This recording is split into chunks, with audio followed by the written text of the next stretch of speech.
Nós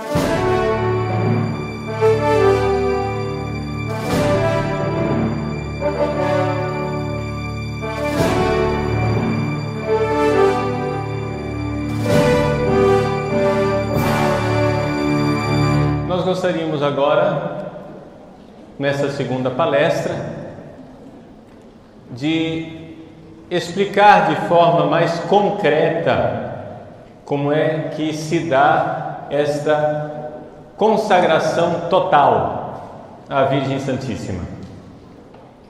Primeira palestra, vocês viram, foi para colocar a situação teológica, a razão, o fundamento espiritual dessa consagração, não é? E agora, numa segunda palestra, gostaria de colocar de forma mais concreta o que fazer. São Luís Maria Grignon de Montfort nos ensina a consagrarmos à Virgem Maria, a nos entregar nesse coração de mãe, a ver o Filho Jesus ser gerado em nós, no ventre da sua mãe, através de um método bem concreto, muito simples.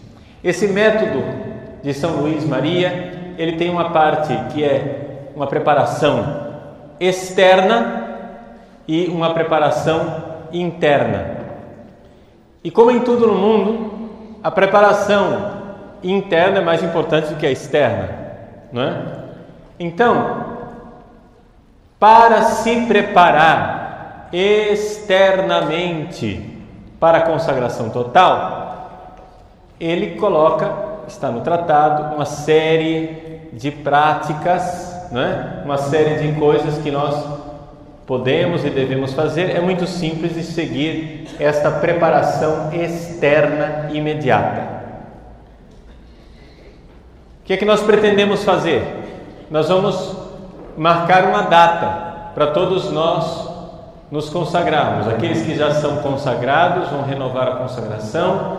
Aqueles que ainda não são consagrados vão dar o passo da consagração. Claro, todo mundo muito livre, todo mundo muito, à vontade para fazer ou não a consagração. Mas nós vamos marcar uma data, e a data vai ser dia 8 de dezembro.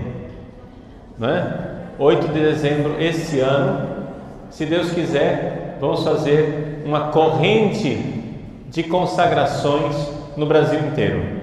Então, essa data, ela vale para vocês que estão aqui, mas também para todos os que acompanham pela internet e que pretendem fazer essa consagração. Dia 8 de dezembro desse ano 2011, nós iremos nos consagrar. Não é necessário que todo mundo venha para Cuiabá para fazer isso, né? A consagração, ela vale onde quer que você esteja, mas marcar uma data para nós fazermos isso em sintonia, né? Fazermos juntos.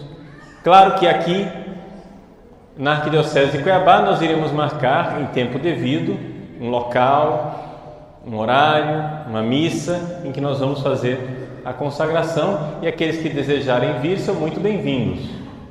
Mas só para dizer que não é necessário, tá? Ou seja, basta a gente fazer isso em sintonia espiritual. Então, nós vamos dar as notícias através da internet, do meu site. Quem não conhece o meu site, fica conhecendo e anota aí, é fácil, é padrepauloricardo.org, padre por extenso, PADRE, Padre Paulo Ricardo, tudo junto, .org. Não tem BR nenhum, é só org.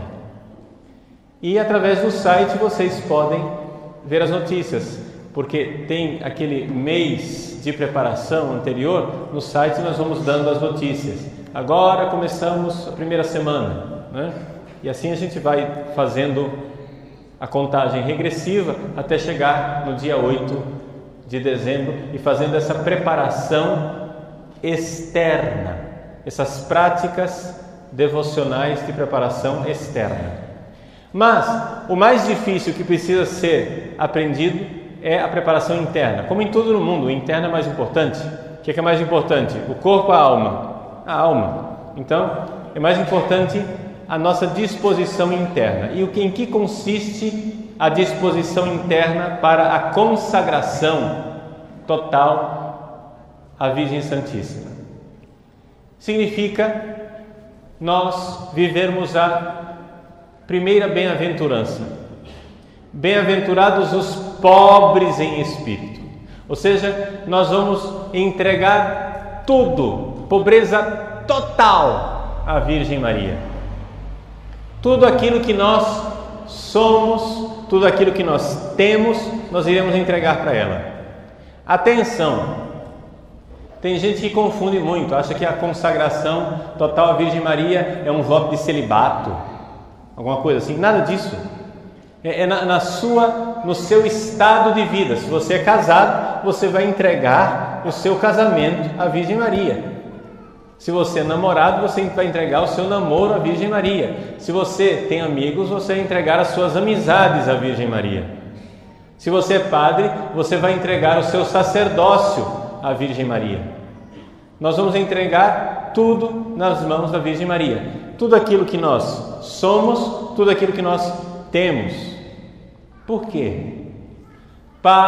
E esse é o método, entregando tudo completamente nas mãos dela, ela, com o seu jeito de mãe, vai modelar, ela, com o seu jeito de mãe, vai fazer, ela, com o seu jeito de mãe, vai dar um jeito, da gente cada vez mais ficar semelhante ao seu Filho Jesus.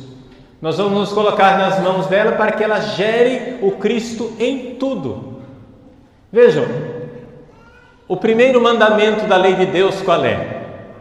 Amar a Deus sobre todas as coisas. Mas isso não é simples assim, porque nós temos que amar a Deus, com todas as nossas forças, com todo o nosso entendimento, com toda a nossa alma, com inteiramente todo o nosso ser. Não é fácil fazer isso. Então nós precisamos entregar isso tudo nas mãos da Virgem Maria, para que ela vá modelando.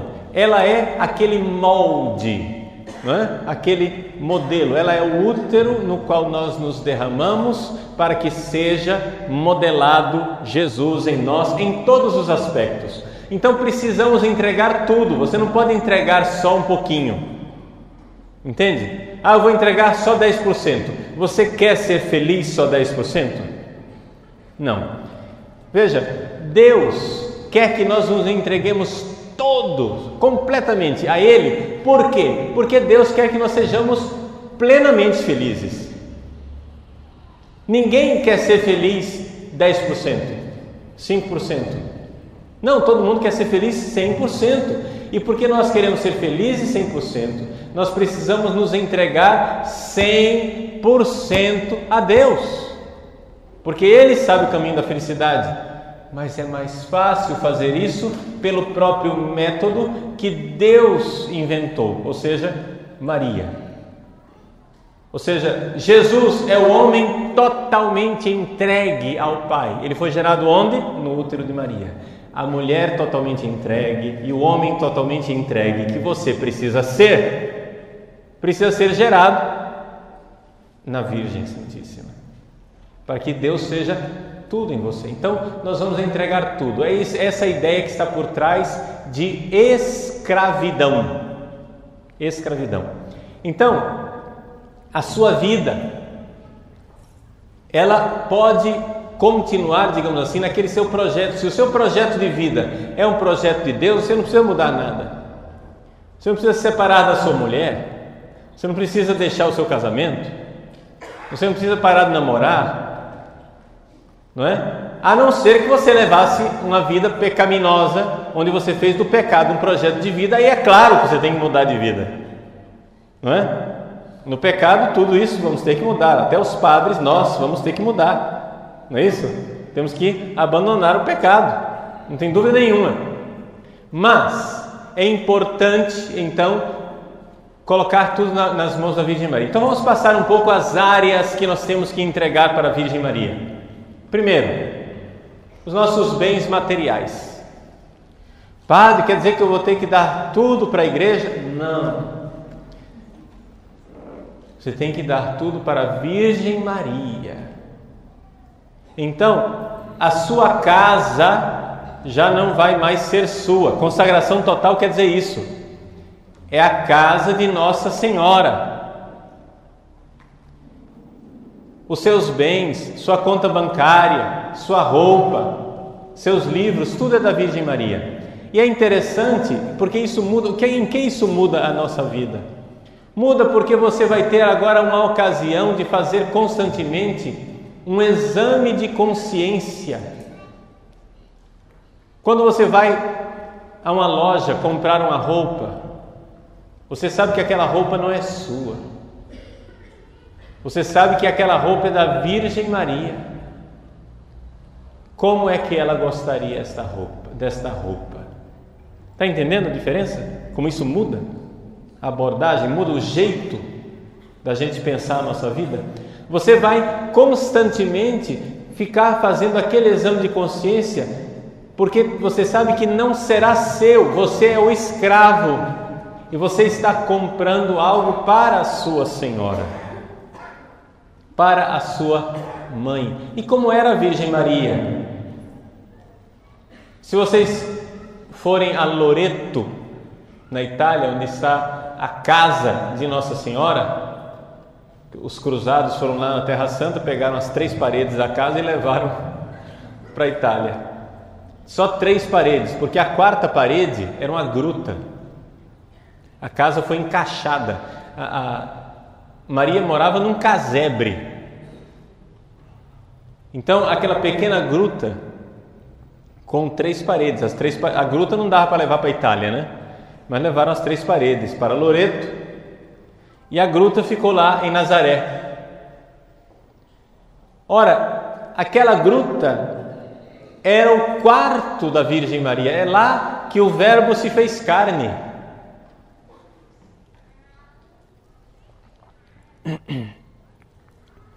Está escrito lá em Nazaré: Hic, aqui, verbum caro factum est. Aqui o Verbo se fez carne. Aquela gruta simples. Você está entendendo o que é morar numa caverna? Então, você vai começar a pensar assim: como é que eu vou decorar a casa de Nossa Senhora? Você não vai mais comprar as coisas para sua casa. Você não tem mais casa. É a casa de Nossa Senhora. Então você vai comprar um quadro e você fica olhando para o quadro e diz assim: será que Nossa Senhora ia querer esse quadro? Será que ela gosta desse quadro? Quais são os gostos dela? Como é que você vai arrumar o seu quarto? O quarto de Nossa Senhora. Como é que é o quarto de Nossa Senhora? Está entendendo? Claro que você poderia fazer isso dizendo assim: será que Jesus gosta desse quadro? Será que Deus quer que eu compre isso daqui? Esse método você poderia fazer diretamente com Deus, está entendendo? Mas fazendo com Maria, você acrescenta um toque materno, um toque de delicadeza, um toque de ternura nisso, que ajuda você, que tem um pecado original e tem uma tendência de radicalizar as coisas de Deus, como se Deus quisesse somente, Deus fosse um Deus sanguinário, né? Que quer saber só de sacrifício, só de dor. Não. Maria tinha a sua casa. Simples, mas era uma dona de casa, ela sabia cuidar da sua casa, sabia transformar aquele lar num lar aconchegante. Se a gente fosse pegar como modelo São João Batista, todo mundo ia ter que comer gafanhoto e vestir pele de camelo, entendeu? Mas como nós temos Maria como modelo, então fica mais simples você decorar a casa da Virgem. Como é que Nossa Senhora gosta? Eu vou comprar um carro. Como é que vai ser o carro de Nossa Senhora? Está entendendo? Qual é o carro que Nossa Senhora gosta de andar? Entende o negócio? Então Então, qual é a roupa que Nossa Senhora quer para o seu escravo, para o escravo de Maria? Os protestantes ficam muito escandalizados de nós chamarmos Maria de Nossa Senhora. Por quê? Porque o título de Senhor se deve dar somente a Deus. Só que a gente deve lembrar o seguinte: Jesus nasceu da Virgem Maria e no início da sua vida espiritual, da sua vida nessa terra, no início de seu tempo, ou seja, os 30 anos de sua vida em Nazaré, ele foi submisso a Maria e a José.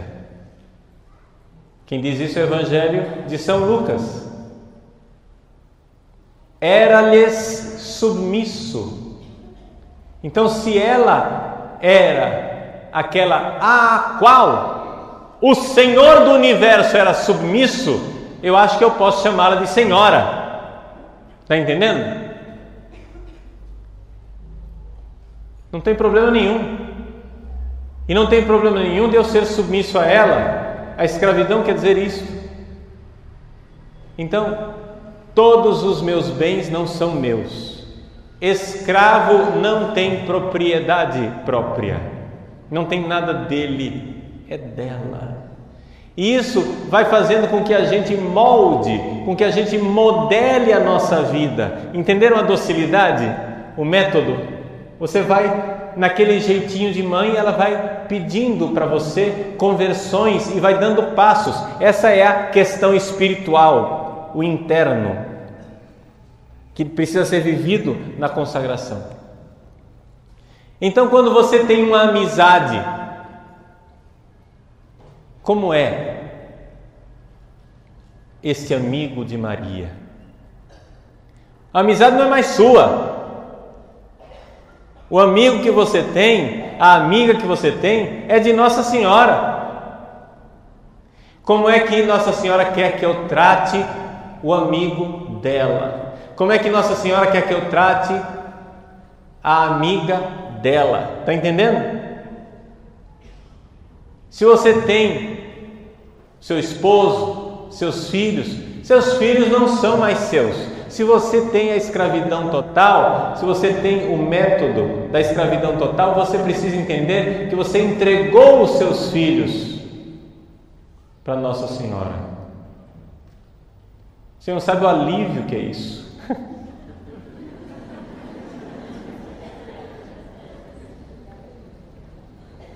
O pessoal diz: Padre Paulo, o senhor formou muitos padres. Olha, padre, são os seus filhos. Isso dá um arrepio de responsabilidade, um medão. Quando eu estiver diante do trono de Deus, ter que responder por isso tudo. Então, muito bem, já não é mais meu, é dela.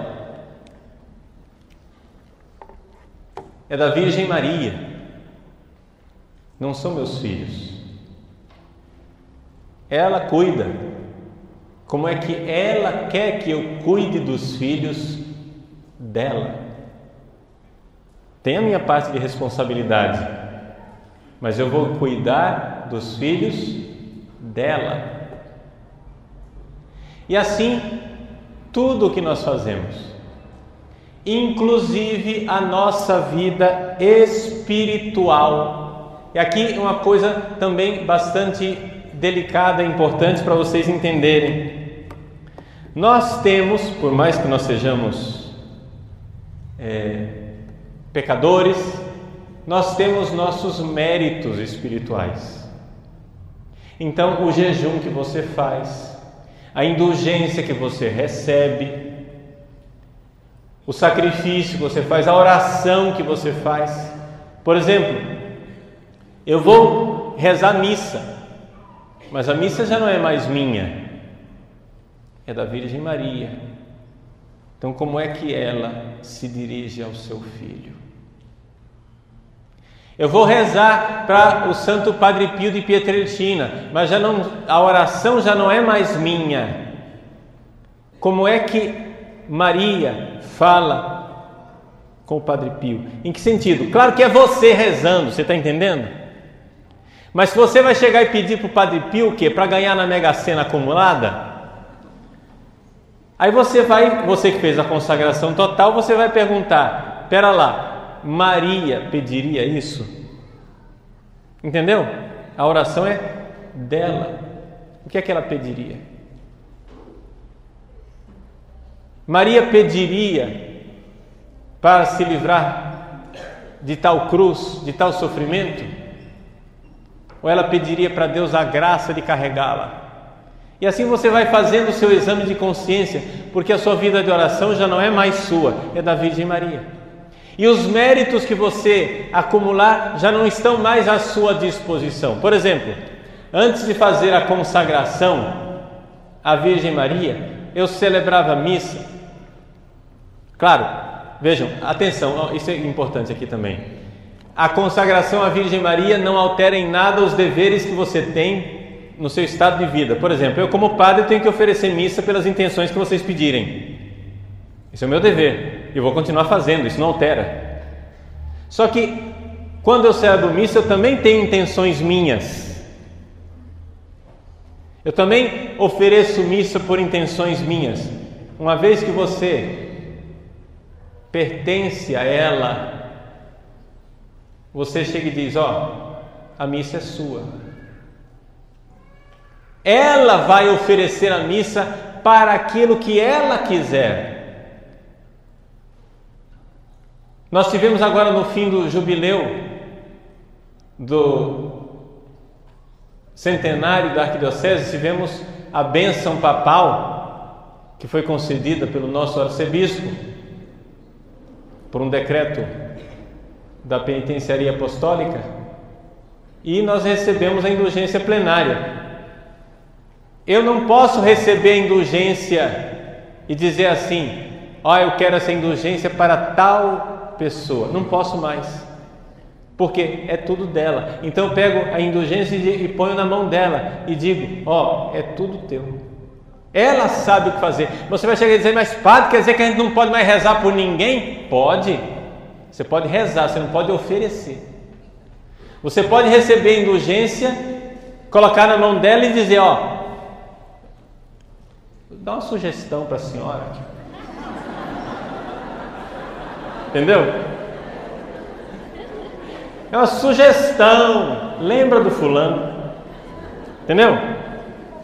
Mas, atenção, ao colocar tudo na mão dela, ao ter essa pobreza espiritual, que a gente coloca tudo nas mãos dela, ela sabe onde melhor usar isso tudo. Ela é a nossa estrategista, ela é o general. Você sabe o que é que soldado faz numa guerra? Ele faz o que o general manda e fica quieto. Você quer ser o estrategista, você quer mandar na sua vida, aí o que acontece? Você não faz parte do exército. Se você quer fazer parte de um exército, você põe tudo nas mãos dela e ela é que vai fazer. Ela é quem sabe o que é melhor. Está entendendo? Ela é quem sabe. Então, ela é a mãe, confia.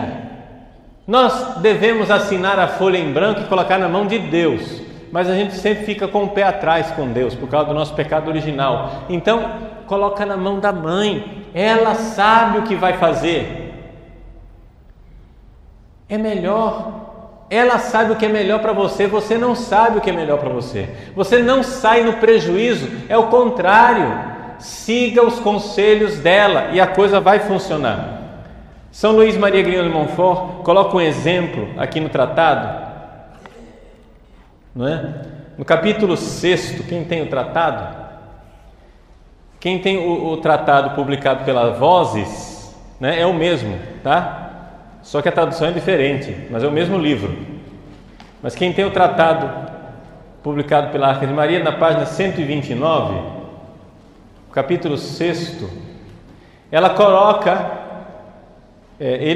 São Luís Maria coloca o exemplo de Rebeca e de Jacó para explicar um pouco a questão de Nossa Senhora, não é? Todo mundo conhece a história bíblica de Esaú e Jacó. Inicialmente a gente vê, parece uma trapaça, uma desonestidade, né? Então, só para vocês entenderem a ideia, Esaú seria, dentro dessa parábola, dessa leitura prototípica, Esaú seria a pessoa que vai ser condenada ao inferno. Jacó é a pessoa que vai ser salva. Rebeca é Maria. Por quê? Porque vejam só, dentro desse contexto de Esaú e de Jacó, o que é que está lá em jogo? O que está em jogo é a bênção messiânica, não é? Ou seja, de quem é que vai nascer o Messias? Veja só, Deus fez uma promessa a Abraão. Abraão teve 2 filhos, Isaque e Ismael. Qual dos 2 vai vir o Messias? Isaque. Então é por lá que vai ser a bênção. Isaque teve 2 filhos, Esaú e Jacó. Qual dos 2 vai ter a bênção? O problema é o seguinte, que Esaú nasceu primeiro, e ele que tinha a primogenitura. Mas vejam, a primogenitura aqui não era somente a primogenitura, ele vai receber a herança material do pai, não é isso. Ele vai receber a bênção, e as bênçãos na Bíblia são sempre profecias, entende? Quando Isaque pronuncia a bênção sobre Jacó, diz para Jacó que ele é que vai ser, da linhagem dele que virá o Messias, é dali que vem a salvação, é dali que vem a graça. Então vejam, aconteceu que Esaú e Jacó, Esaú desprezou a primogenitura quando vendeu a sua primogenitura por um prato de lentilhas. Entendeu por que Esaú é o exemplo da pessoa que é condenada ao inferno? É a pessoa que despreza a bênção de Deus. Ele desprezou a bênção, ele desprezou a graça e trocou a vida eterna, ele trocou o céu, ele trocou o paraíso, a vida eterna, o paraíso de Deus, pelo quê? Por um prato de lentilhas. E é isso que a gente faz todas as vezes que nós pecamos.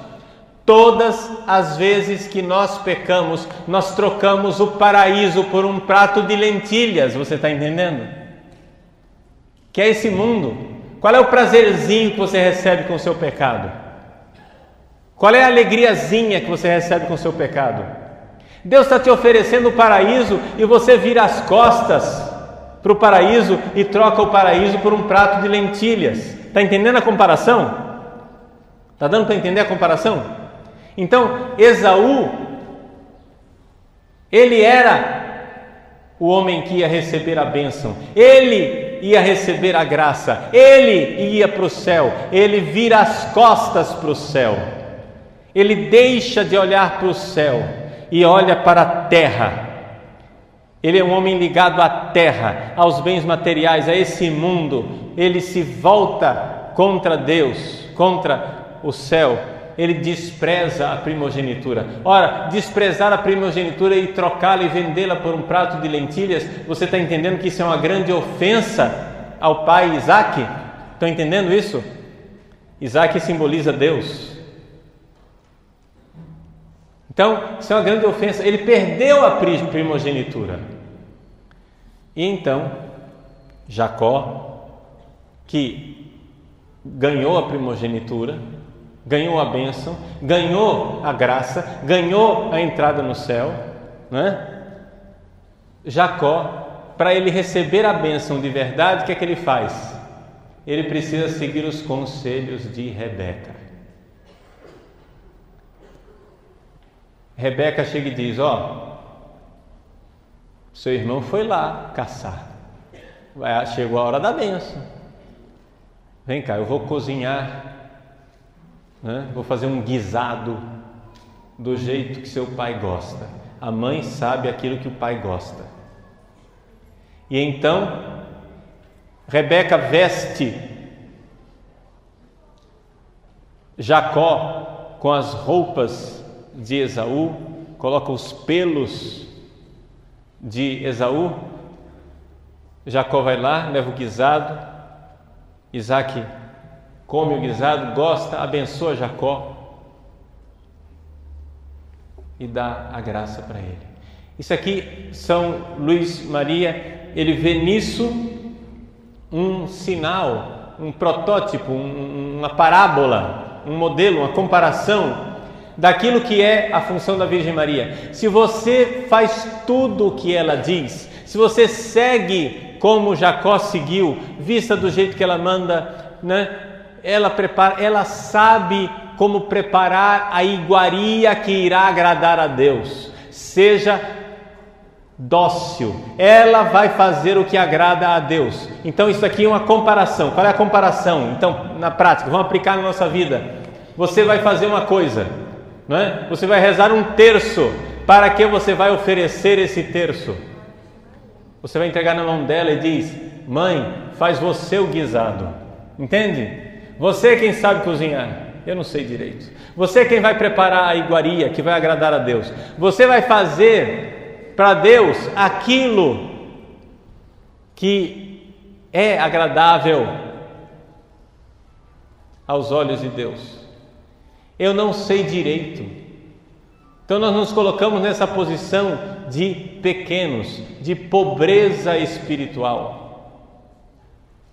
E essa nossa pobreza espiritual, nos colocando nas mãos da Virgem Santíssima, sendo modelados pela Virgem Santíssima, ela irá configurar o seu Filho Jesus. Aqui a comparação fica meio quebradiça, mas vamos entender. É como se aquelas vestes que Maria coloca em Jacó fossem as vestes de Jesus, entendeu? Colocadas em nós. Ela vai nos vestir, ela vai nos preparar, ela vai fazer, ela vai modelar-nos à semelhança do seu Filho Jesus.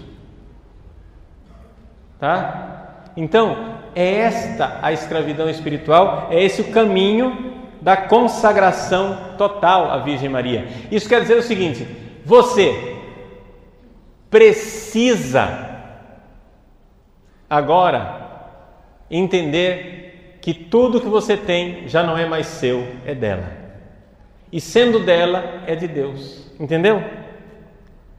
Se você estivesse colocando as coisas nas mãos de uma criatura como nós, uma criatura ambígua, não é? Você chega e diz: Padre Paulo, totus tuus.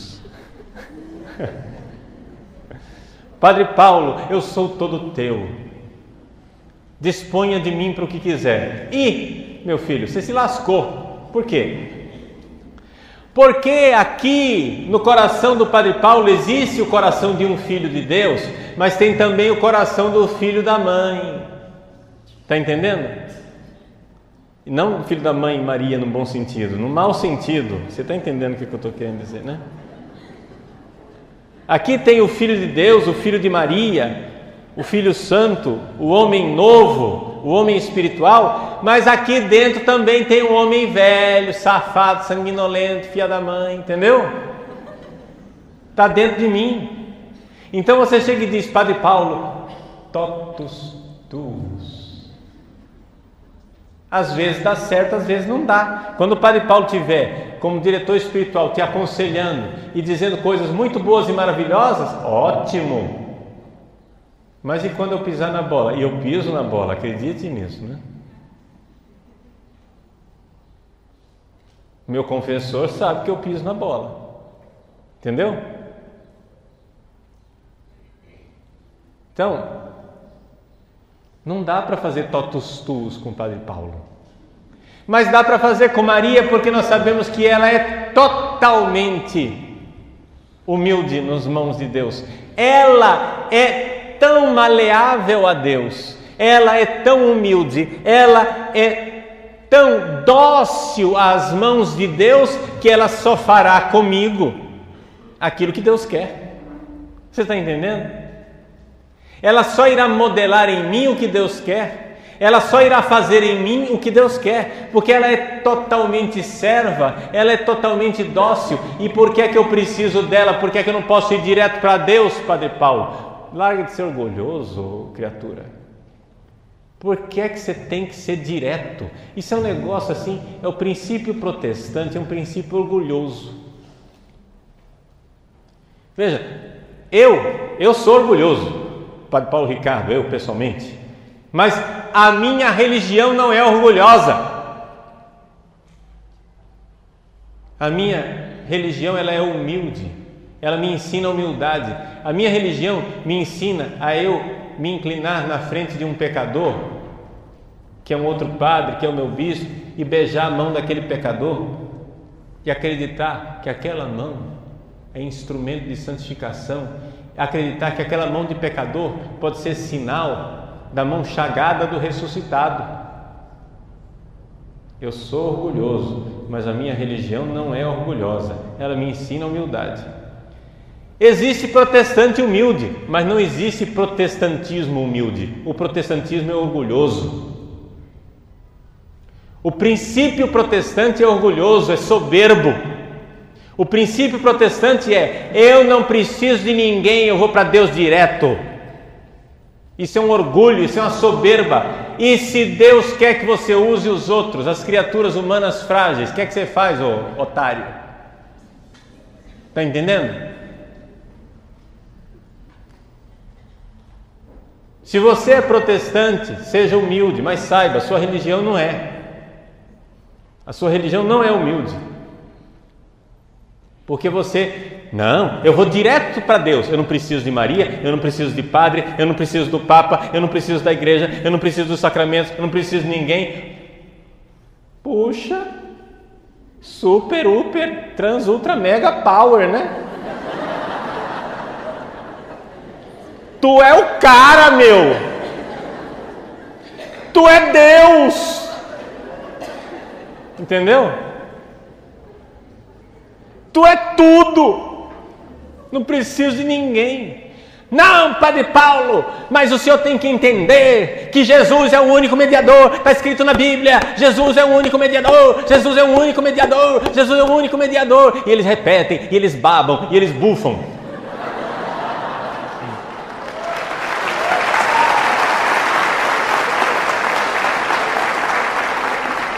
Jesus é o único mediador, meu filho. Mas você já ouviu falar do corpo de Cristo? O único mediador é a igreja. O corpo de Cristo é a igreja, ele é o único mediador. É o Cristo, mas é o Cristo total. Não é só a cabeça. O único mediador é cabeça e membros. O único mediador é Jesus inteiro, a igreja, cabeça e membros. E por isso, quando um santo intercede, é o único Cristo quem está rezando. Ah, que bobagem é essa? Imagina se um pecador vai ser o Cristo. Mas, meu irmão, você não lê a Bíblia?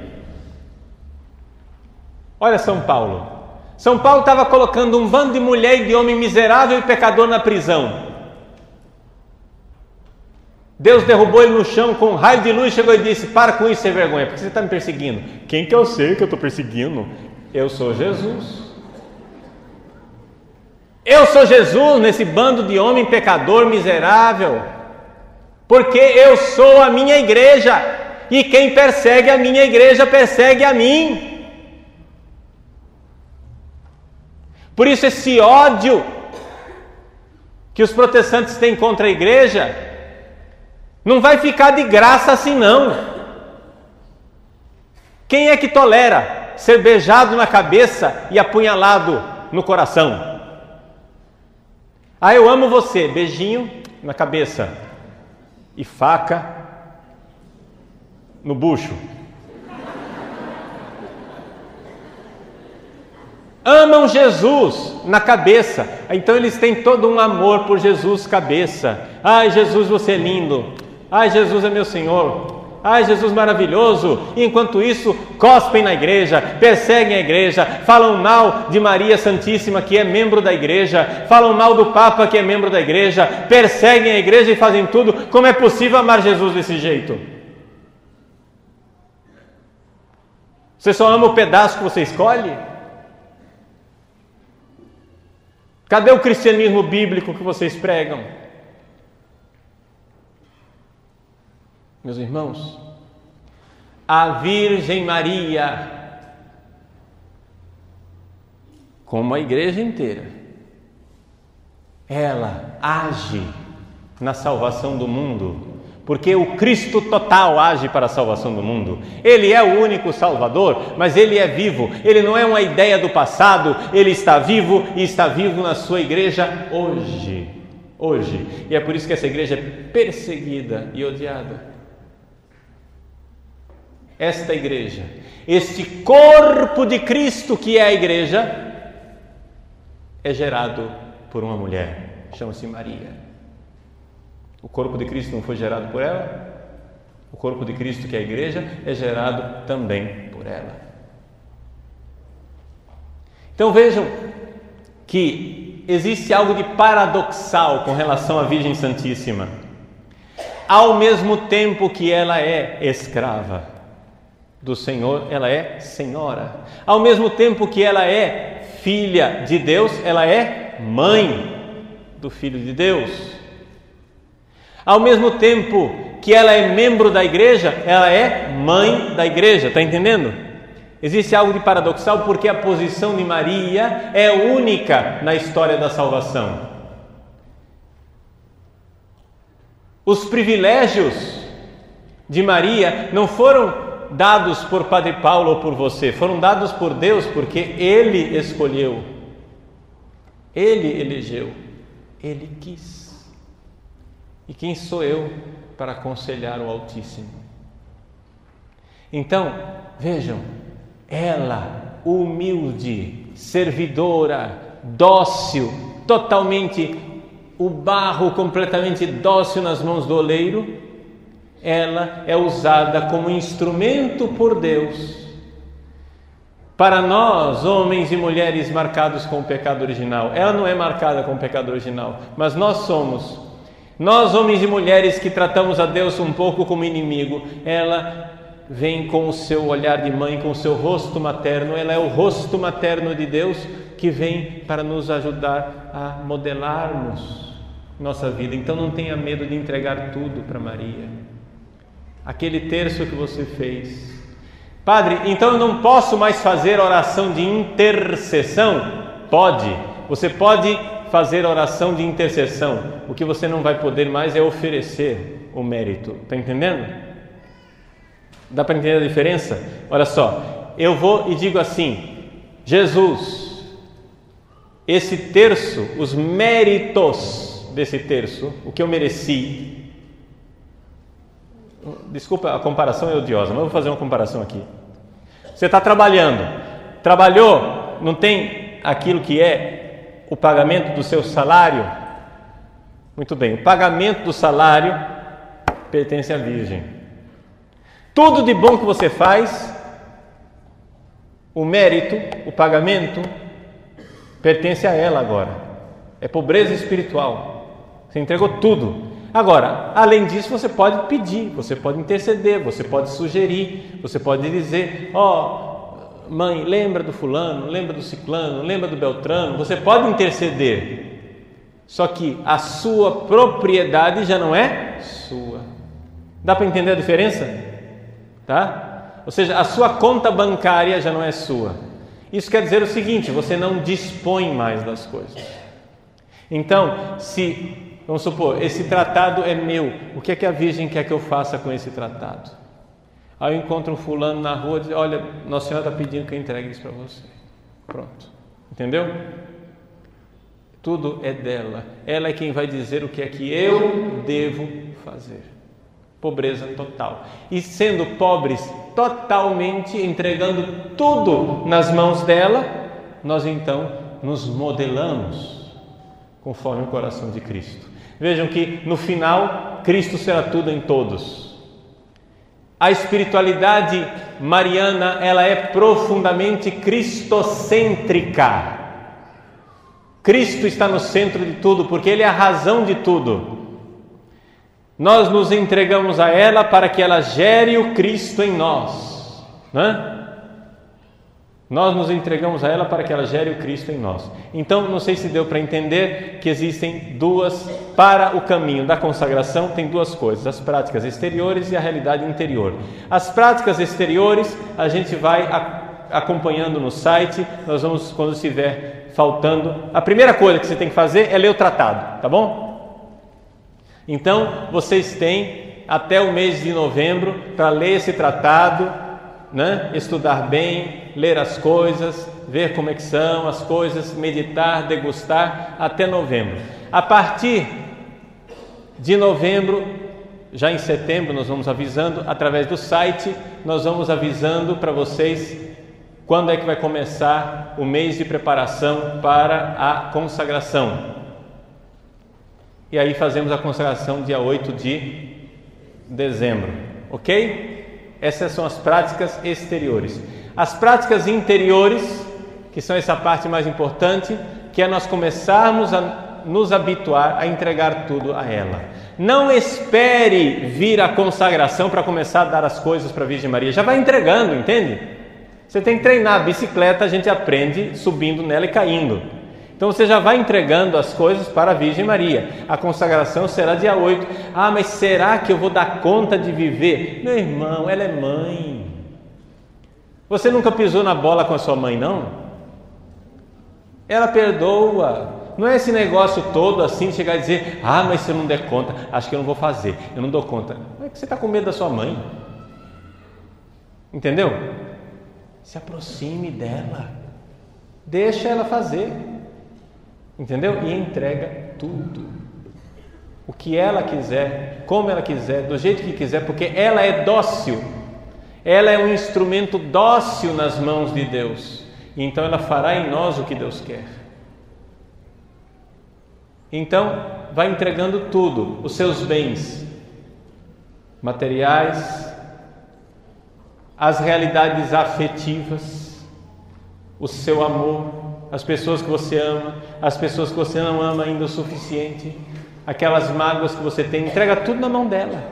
Ó, essa mágoa aqui está aí, está na sua mão, a senhora faz o que quiser com ela, entendeu? Esse meu inimigo, essa pessoa que me odeia, está na tua mão, eu te entrego, não é meu inimigo, é teu, faz alguma coisa aí, entende? E assim por diante.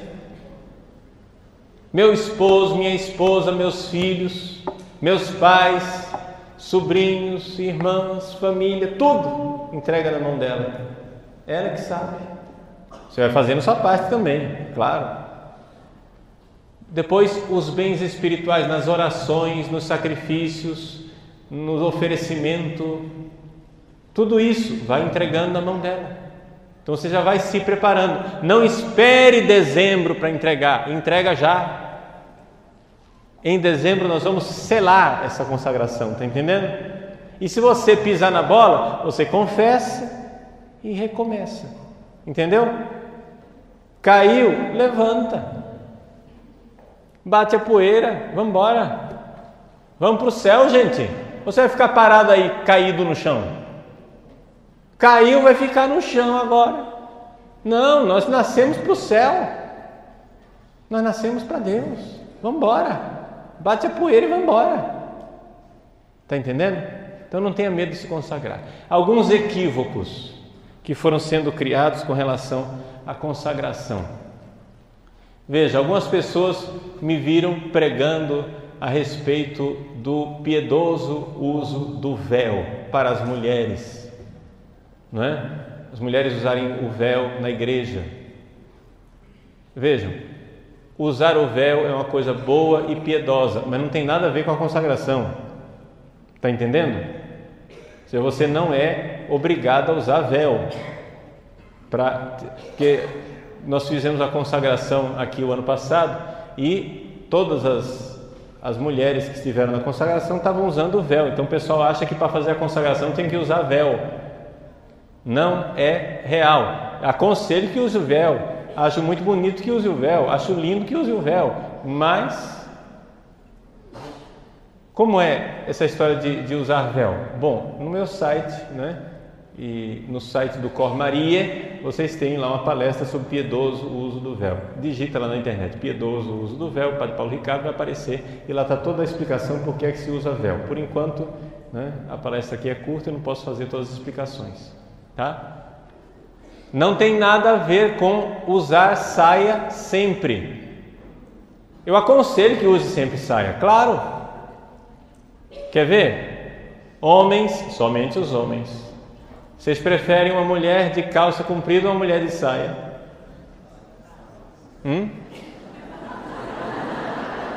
Uma mulher fica mais bonita e elegante de calça comprida ou de saia? Senhores homens, eu não ouvi direito. De calça comprida ou de saia? Tá vendo? E nem não estamos expulsando o demônio, não é saia, não é isso não. É só... Eu sei que não é prático, mas quem disse que é prático ser mulher?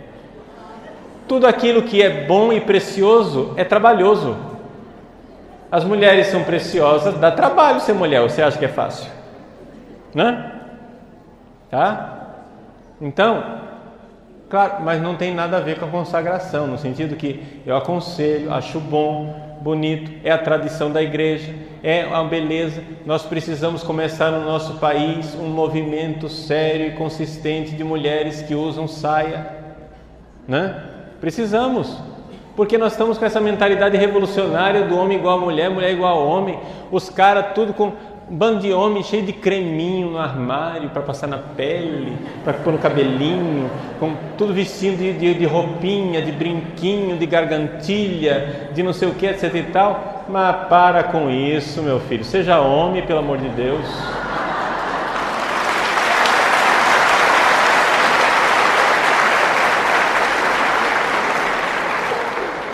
Seja homem. Assim as mulheres, não tenham medo de ser femininas. Deus nos criou homem e mulher. As mulheres não têm que invejar os homens, elas têm que ser maravilhosamente mulheres, e nós gostamos dela assim. É bom que seja assim, é maravilhoso que seja assim, não é? Então, mas também não é obrigatório. Você pode continuar com sua calça jeans, né? Não sei se na hora de comprar a calça jeans Nossa Senhora compraria, mas tudo bem. Então, foi golpe baixo agora, né?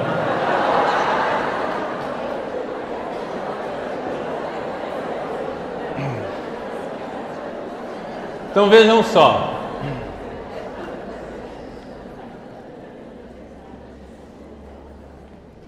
Vamos fazer esse movimento de consagração. Eu não queria que essas pequenas coisas, que são boas e bonitas, mas eu não queria que essas pequenas coisas intimidassem as pessoas de usar e de fazer a sua consagração, de usar o método de São Luís Maria e de fazer a sua consagração. Estão entendendo? São pequenas coisas. Essas pequenas coisas são triviais. O importante é a gente abraçar a essência, tá? Para a consagração, se aconselha que a pessoa tenha sempre consigo um pequeno distintivo que lembre a sua consagração, porque a gente precisa... O homem é um animal que se esquece, não é?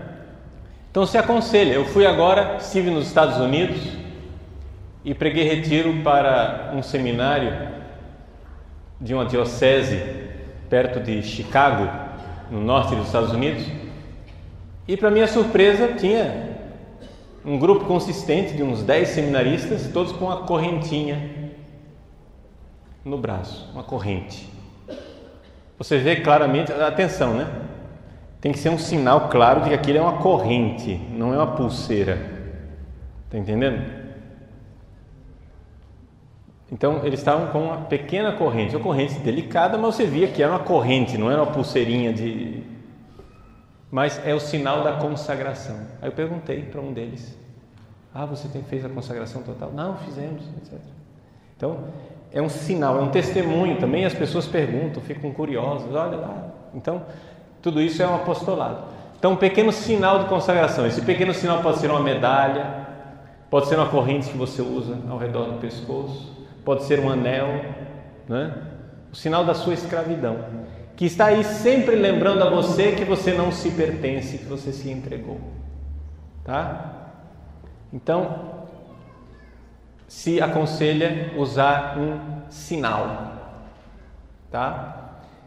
Depois, dentro dessa realidade da consagração, é importante ter práticas de devoção mariana. A primeira de todas, sobretudo, chama-se a récita do Santo Rosário.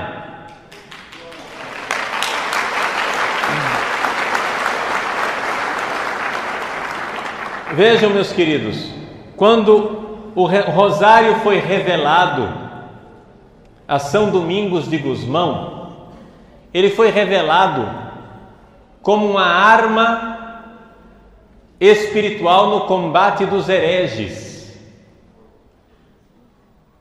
São Domingos de Gusmão estava já perdendo as forças, fazendo penitências, fazendo pregações na França contra os cátaros, hereges, e ele vendo a igreja se perder, a igreja sendo destruída pelos hereges, Nosso Senhor revelou a ele o saltério mariano. Não é saltério, quer dizer, os 150 salmos, né? Agora João Paulo II aumentou, virou 200, mas são as 150 Ave-Marias, as 200 Ave-Marias do Rosário. Essa é a prática mariana principal, que tem como finalidade o quê? Fazer você meditar nos mistérios da vida de nosso Senhor Jesus Cristo e de Nossa Senhora. Então a Ave Maria, ela é simplesmente aquela música de fundo enquanto você medita sobre os mistérios. Então, primeiro mistério glorioso, a ressurreição. Então, durante o espaço de 10 Ave Marias, você medita, no seu coração você tem lá claramente a imagem da ressurreição, que você vai recitando no espaço das 10 Ave Marias. Aquilo vai configurando o seu coração ao coração de Cristo, na meditação dos mistérios cristológicos. A oração do Santo Rosário é uma oração eminentemente cristológica. A Ave Maria, ela é a música de fundo. Ela serve ao mesmo tempo de cronômetro, né? Porque durante o espaço de 10 Ave Marias, você vai meditar aquele mistério. E ao mesmo tempo serve de música que vai acalentando o seu coração.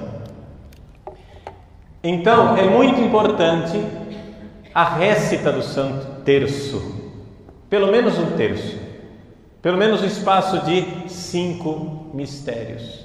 Um terço que virou um quarto agora, né? Não sei quanto tempo a gente vai conseguir administrar isso na língua portuguesa. Para nós aquilo lá é terço, não adianta. Então vejam, a récita do Santo Terço diária. Esta é a arma espiritual. Todo mundo diz: Padre Paulo, o que é que nós vamos fazer? A igreja está perdida, olha os hereges, olha o liberalismo, olha a confusão, olha o modernismo dentro da igreja. Meu irmãozinho, terço neles.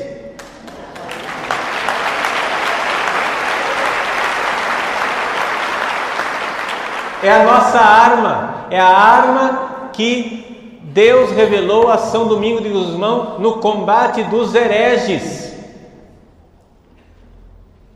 Tem heresia na igreja? Tem. Parece que eles estão vencendo? Parece. Então quer dizer que a gente precisa rezar mais o terço. Foi o que Nossa Senhora falou nas suas aparições. Todas as aparições marianas insistem no Santo Terço, no terço diário. Mas será possível? Quantas vezes Nossa Senhora vai precisar insistir para a gente entender? Depois, essa entrega nas mãos da Virgem Maria, como ela ensinou em Fátima, a entrega do nosso sacrifício reparador, o nosso sacrifício para consolar o coração de Jesus, pela conversão dos pecadores, colocamos tudo isso no coração dela, ela usa. Gente, a consagração total é uma forma de nós colocarmos um arsenal nas mãos da Virgem Maria. A gente vai fazendo e coloca nas mãos dela. Nós vamos depositando tudo nas mãos dela. Na hora que ela quiser, ela aperta o botãozinho vermelho e a bomba atômica explode. E o seu coração imaculado triunfará.